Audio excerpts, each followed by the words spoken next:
every human being on the planet possesses all the traits.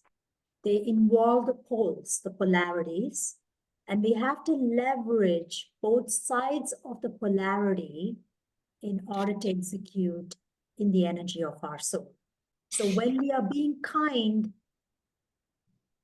to one sense or to one person, we may end up being unkind to another person or somewhere else in our lives.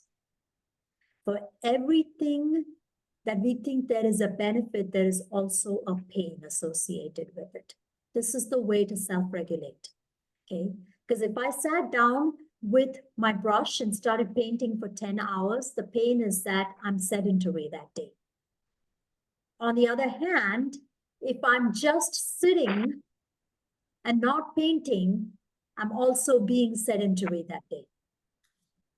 So when I can embrace both sides and realize that at the soul level, nothing is missing, I can bring in the transcendental qualities of the higher mind, of the soul, and live in those qualities. And that is who I came here to be. That is my path. That is your path. That's everyone's path. Some of us less conscious, some of us more conscious in our words, in our thinking, in our perception of how we think everybody is. But the reality I found is that until you get into somebody's world, you actually don't realize how balanced they may be themselves. So that's why when people say this is going on and that is going on, I'm like, no, that's because you are not seeing the balance in that situation. I'm not seeing the balance in that situation. Yeah. But actually there is balance.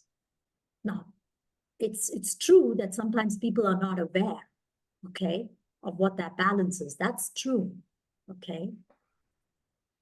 But if everybody were aware, there would be drawbacks in this world too. We wouldn't be teaching each other these lessons. We wouldn't have the gifts of learning from each other.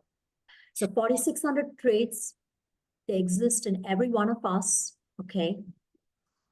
The sooner we learn to own the traits of these greats, the sooner we understand that the world is actually happening in our perception.